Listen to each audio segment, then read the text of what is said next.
Welcome to Italian America, Long Island. My name is Dave Anthony Setteducati.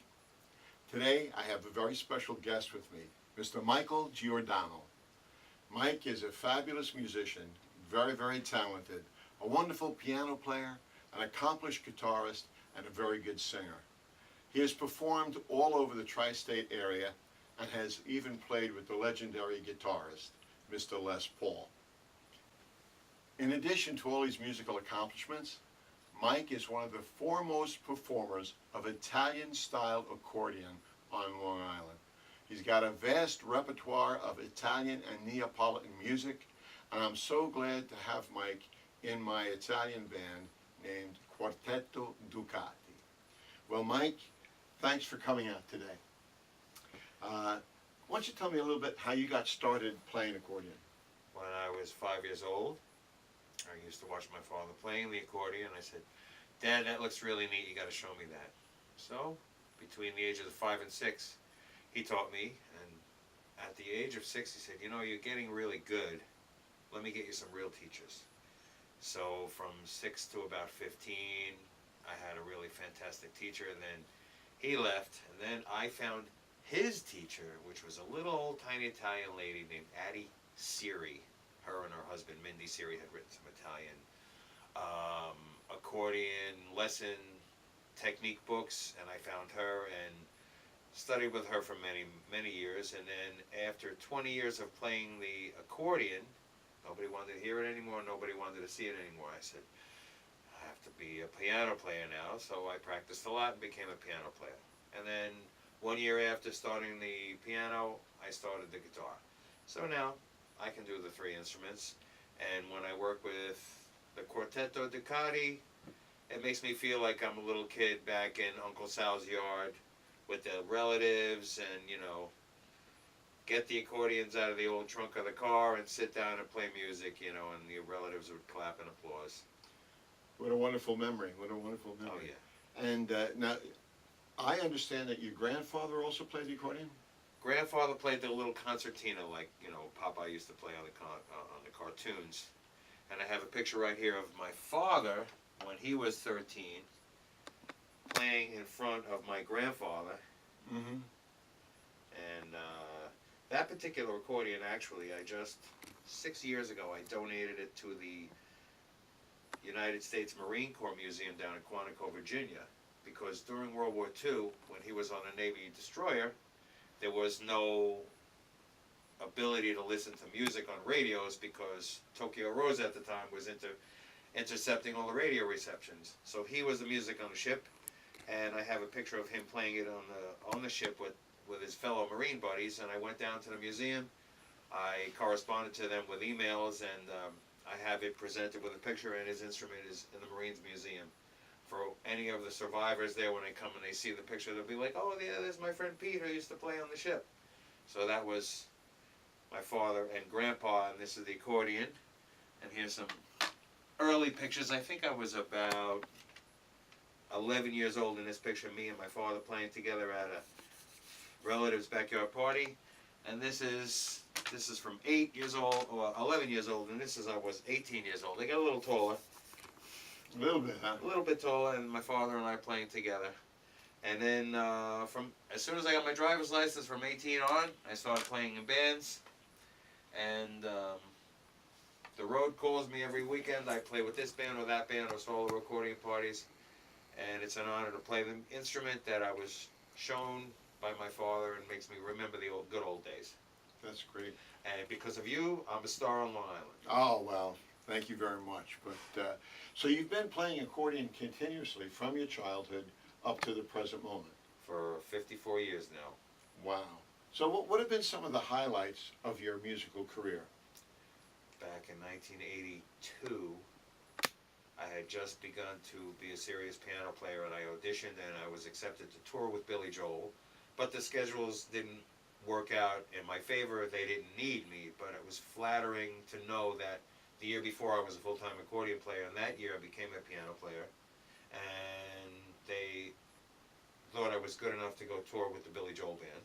All right, you have this very interesting photo here. This is Could you tell me about these photos? These two have been taken at the Iridium Cafe in Manhattan. Cracked like my memory, but still functioning. I was honored to have sat in with the Les Paul Trio, Les Paul Quartet actually, 4 times within the last 2 years of his life. This is me playing, and this is the second picture of him turning around and applauding me, which made me feel very honored that a musician like him would acknowledge that I played well. And the best thing he told me was that, hey, if my piano player can't make it, can I call you? And I said, can you call me? Here's 10 business cards. So, Wow, what It was a beautiful. story, what a story. Now, did you have a teacher for piano, or was that just something you did all on your oh, own? I had a couple of good teachers for piano, and they gave me some assignments. And 240 hours later from the practice rooms at college, I said, the beach will be there in September. Let me become a keyboard player over the summer. So 6 hours a day for July and August, and in September I was going out as a piano player. What concentration, what devotion? I mean, music is a very, very demanding vocation, and you have to have that willingness to give so much of it. People considered me a really good accordion player, and I didn't want to become an okay piano player. And one of my band leaders at the time told me the 3 best words ever. He said, Michael, you're terrible. I said, you know, you're right. So let me become an accomplished, practiced piano player so that they say, oh, he was good on accordion, he's still good on piano. I didn't want to be known as a good accordion player and a half-baked piano player. So I said, let me practice 6 hours a day with exercises and key changing and chord inversions, and I played the real book from beginning to end on my left hand, and I noticed that there were very many similarities in the chord changes. So I came up with an exercise, a 1-6-2-5-1 turnaround in all the 3 inversions. I did them all at 12 keys, played tunes, and developed a piano left hand instead of an accordion left hand, which is kind of like 1 finger and 5. I said, oh, let me use all my 10 fingers. I have 10. Let me play the way a piano player plays. So the right hand technique on the accordion and piano would be similar? Very similar, you know, this compared to that. But the keys are bigger on the piano, so instead of this kind of scale, you have to stretch out your hand. So it allows you to think in a medium scale and a larger scale. Okay. But the left hand is quite different, accordion to piano. Completely different, you know. Instead of buttons being like keys like A, B, C, D, E, consecutive like letters, they're 5th apart. A, E, B, F sharp, C sharp. So it's a system that's totally different over here, and you can't see your left hand, so you're forced to develop ear-hand coordination because the instrument is like this, Right. and the more you move, it just hides it, so you have to listen and feel for what you're playing. Plus on the accordion now, at least on the acoustic accordion, you have to move the bellows. Yes, So that's another difficulty in performing yes. Keep standing and squeezing, and actually when you play contests, when you would like memorize 22 pages of 16th notes and sit down in front of a judge and play it, you'd have to coordinate your squeezing so that when you were finished with a section, your accordion would be closed. More things to worry about, because the judge would say, oh, they finished out here, and they have to press the air button to close it. So they want it to sound professional and to look professional. All details that you have to do. So you just mentioned the contest. I know you did quite well in accordion contests. Could you tell us a little bit about that? At the age of 8, I won my first trophy for Long Island. And between 8 and 15, I entered in numerous contests, and I placed, I think, 3rd in Long Island, 1st in New York State, and 2nd in Eastern Cup. That was in 1973. And so I have like 13 trophies home. Like normal people at the time when they're kids, they collect trophies for playing sports. I collected trophies for playing the accordion. Now you had mentioned before that when you studied piano, you went through the entire real book. Now, I don't know if too many people in the audience would know what the real book is, unless they're musicians. Would you tell us a little bit about that? It's a collection of jazz tunes and standard tunes, probably from the 40s up until maybe the 70s, by various artists: Charlie Parker, John Coltrane, Miles Davis, Chick Corea, Wayne Shorter, a lot of the really famous jazz people at the time. So, Michael, what are some of your favorite pieces to perform in Italian-style accordion? The first one that I perform is a song that nobody knows from my little Italian, not even Italian, it's my accordion practice book when I was a little kid. I would be 8 years old in the living room playing my accordion, going through the songs to keep myself familiar with the repertoire. And I would play this one particular song. My mother would be in the kitchen cooking. Michael, what's the name of that song? It's really pretty. Mom, it doesn't have a name. It's just called Number 8. Okay, play Number 8 for me. So every time I open the accordion, I tell these people I'm going to play you a song that nobody knows. And I tell them the story about Number 8 for Nancy. So Can you still perform that piece? all the time. All right, so we'd like to hear you play Number 8 right now. Number 8 for Nancy.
Mike, that was great. I really enjoyed the way you play so much.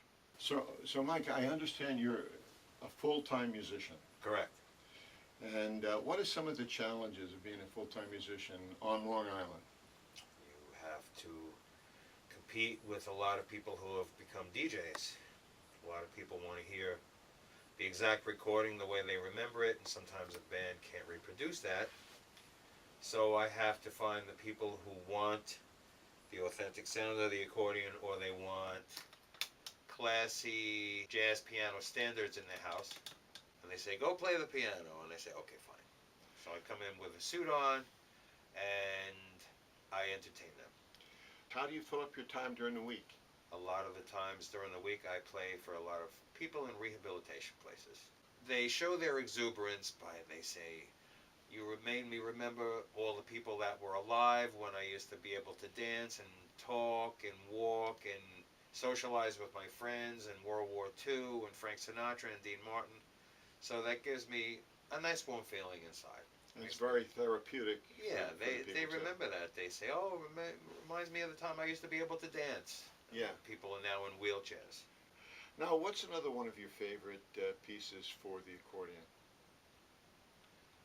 Other than Number 8, probably Arrivederci Roma, because the one time I went to Italy with my folks in 1972, we were just about to leave the following day, and we were at my uncle's restaurant in Rome, and what else to play except Arrivederci Roma when you're going to leave the following day. So every time it's time for Italian music, that's the first song I play. It reminds me of the time when my parents were with me and we were on the other side of the world preparing to come back here.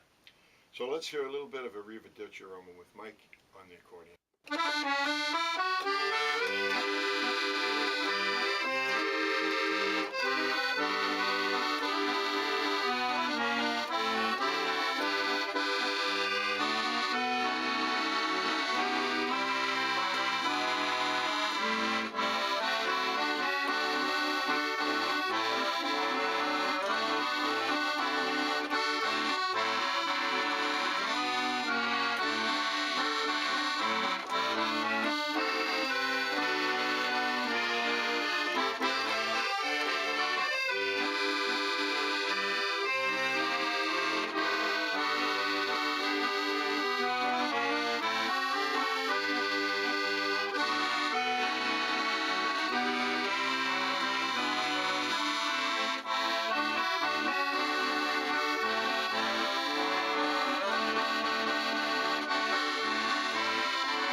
that you also do recordings. What kind of history have you had, or what kind of experiences have you had doing recordings? I've been hired by a lot of local artists to play either piano or accordion on their original tunes, and they call me in as the hired gun. Here's the part, listen to it, learn it, play it, and I accompany them when they make their own original recordings. Sometimes they bring me into a recording studio with a beautiful Steinway grand piano and I play that.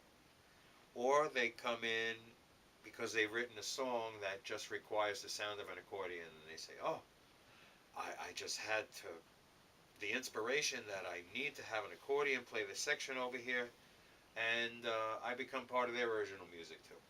Now, when you do these kinds of gigs, do they mostly give you a chart with a piece that you read, or is it Yes. something they do? Yes. They do. So rather than you're improvising something for them on the spot, so they do that. Yes. Okay. And I know you've done some recording with me too, Yes. and you do these. You have a medley of these two old Neapolitan songs, Oh, I love Travelia it. e Sona, Esperanza Perduta. How about playing those for us right now? I'd love to.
Michael, thanks for coming out today. I enjoy your performing very, very much. You're a beautiful musician. Thanks for sharing some of your history with us. You're welcome, Dave. It's a pleasure and an honor to be on the show. Thank you. Thank you.